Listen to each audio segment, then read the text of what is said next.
Then later on in the same interview, Cory brought this up. So let's listen to this clip.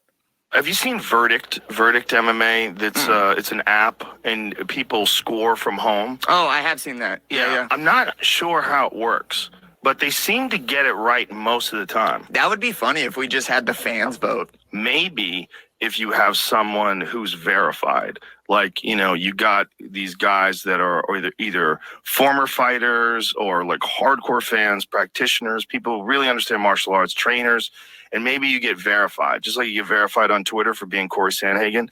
Maybe you get verified as being a verified judge, and so you can participate. Yeah, some people would love that. It's not a bad idea. Yeah. All right. So I sent you an invite to this app yesterday. You can make fight picks before the fights.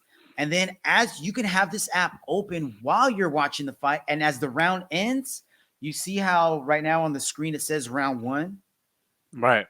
It'll, as soon as the round's over, give it like a minute or so, 30 seconds, and it'll say round ended, submit score. And you click on it, and then you can assign them points, 10 to whatever. It'll say like 10 red, 10 blue, 9 red, 9 blue, 9, and it just keeps going down, and you can do whatever you want. And at the end of the fight, you score the fight. And then I guess it tallies everybody's score and shows them at the very end. And Sick. So it's from a fight fan perspective. Who knows how serious these people are taking it? But dude, what do you think about this? I think it's good, man. At least it gives more people a chance to score a fight, and hopefully this can kind of the way I'm looking at it right now is that this can be used as a tool for like fight commissions to get their shit together. You know what I mean? If you kind of get people, like, if you can bring this to a commission and say, hey, you got, like this Cheeto fight was scored this way by this one judge. However, the other 2 judges scored it this way, and the people from Verdict, you got thousands of people scoring it this other way. There's something completely wrong with this one judge. So maybe you can use that as a sanctioning tool, or like to help you put in sanctions for that judge who, is not doing their job correctly, and maybe you can kick them out of being judges in further matches and bring in people who know what they're doing. You know what I mean? That's what I'm thinking this can be used as a tool for. Yeah, man. Yeah, a training tool even, you know what I mean? Like you can have people sign up to become judges, but this could be part of their probation period where they judge fights on this, and then they're able to have them talk about, hey, why did you score that way? You know what I mean? But that would mean you'd have to have somebody in charge of overseeing all these judges, and that's more work for somebody else. I don't know, but something's got to be done, man, because we've had so many fights in the past, and there was a fight on the early prelims where it was a female fight. I can't remember. It might have been like one of the first or second fight where the judges got it totally wrong. All the announcers were like, how often have you heard all 3 announcers say, oh, that was wrong. They got that one wrong. That was wrong. The fighter who ended up getting the loss gave her opponent double birds when she walked off. It's not even her fault. You know what I mean? That's on the judges. But dude, how many times is this going to happen? And when is it going to happen to a fight where it really matters, like a championship fight or a fight that gets someone into the championship fight where maybe they didn't deserve it, Right. This could be a way to combat that. This could be a way for the UFC or for athletic commissions to scout out people that know what the F they're doing. Maybe you've been watching fights for 25 years. Maybe you wrestled since middle school all the way up to junior college. Maybe you're a black belt in jiu-jitsu. Maybe you've been practicing Muay Thai and have your own gym. You have fight knowledge and fight experience, things that you know that other people don't, that probably some of these judges who are getting paid and who have so much, how would I say this? They have so much control over what happens with our sport that I would hate for it to turn into how boxing is right now, where it's a sham, where you already know that the bigger name's going to win every fight. Is that what MMA is going to turn into? Could. I hope not, man. So I invited you, right, Fonzo, to use this app for last night's fights. Now, I think you watched the fights late, so I don't know if this allows you to score the fights after they have already happened. Did you check? I did not check. No, All right. I didn't check that feature. We'll have to check that. I don't think it allows you to do that. I'm not sure. I could be wrong. Maybe out there, if you've used this app before, let us know on our drop a comment. Let us know. But I only got to watch the first fight of the main card live and the main event live. So I scored the first fight for Rafa Garcia. I scored it 10. First round, I scored it 10-9. Second round, 10-9. Third round, 10-9. I thought he pressed the action. I thought that the fight went exactly where he went. I thought that he controlled the center of the octagon and he kept Clay. Yep. He kept landing that jab over and over. He stuffed takedowns. And and it turned out all three judges had it the same way as well. So it was a unanimous decision, 30-27, 30-27, 30-27. There was no monkey business in that one. So I thought that was pretty cool. One thing that I noticed was I was paying more attention to not just strikes and not just takedowns. I was paying attention to like who was being more dominant, who was making the other fighter react to what they were doing, and who was just kind of seemed to be there. And it kind of just seemed like Clay was just there and Rafa was implementing his game plan from bell to bell. Yep.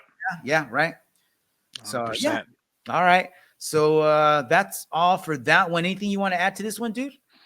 No, man, just Clay, man, he's one of the OGs. Right? Dude, how about this next one?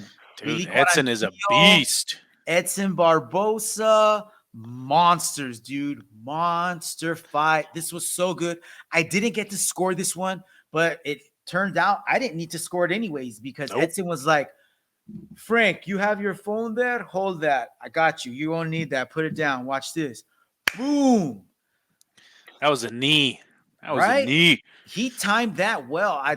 Billy land a takedown earlier? I don't think he landed a takedown, but off of an exchange, I think he kind of like tried to duck under and clinched and tried to go for a takedown.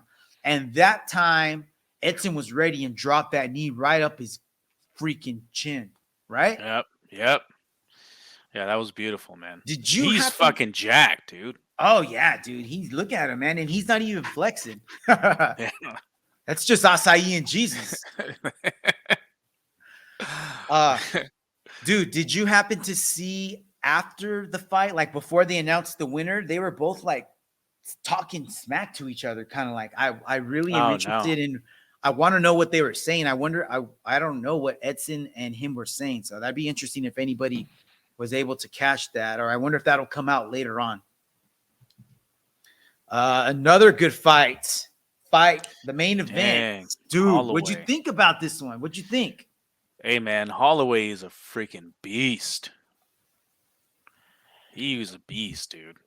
Did you think that he came out with the same game plan that he's had in previous fights, or different? Do you think he fought a little differently this time? I think it's similar. I mean, but he's definitely a little bit more, what do I say? I don't want to say cautious, but more calculated, maybe. I would say is what I noticed in this fight.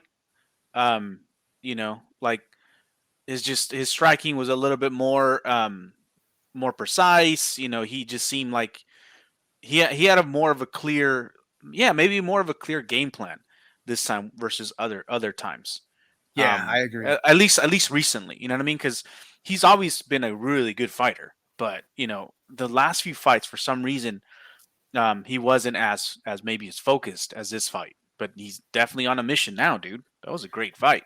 Yeah, I think he's always came in with a game plan, but I feel like this game plan was like more defensive and more patient. Yeah, he didn't come in throwing 1,000 strikes every round. He picked and chose when he was going to throw a strike and when he wasn't. He was a little more counter striker this time around. And I did think that he took a lot less damage this time than he did in some of his other fights. As you can see in one of those pictures there, he didn't get cut open like that until the 5th round. So that came towards the very end. So that was kudos to Max, man. He did change his game up. He did enough every single round to make sure that he won. And I did get to see this live. So I'm going to share my scorecards as well as the judges' scorecards here. So Max ended up winning unanimous decision. Chris Lee gave it 49-46. Travis Bwisking gave him 48-47. Sal Diamato gave him 49-46. I gave it 48-47 to Max. I gave rounds 3 and 5 to Arnold. I thought that in those 2 rounds, he may not have landed. I think actually he did outstrike Max in both of those rounds. I think those were the only 2 rounds, according to the stats that the UFC showed on the screen, where he did outstrike Max. But I felt in both of those rounds, the strikes that he did land were more powerful, impacted Max a lot more, and made him have to change what he was doing a little bit. Other than that, it was typical Max. Max coming in with that jab. And dude, what about those body kicks? Yeah, Max just kicking the shit out of him, dude. Yeah, those were fucking brutal. Yeah. I'm excited to see more of Max now too. It looks like he's got maybe a second wind. You know what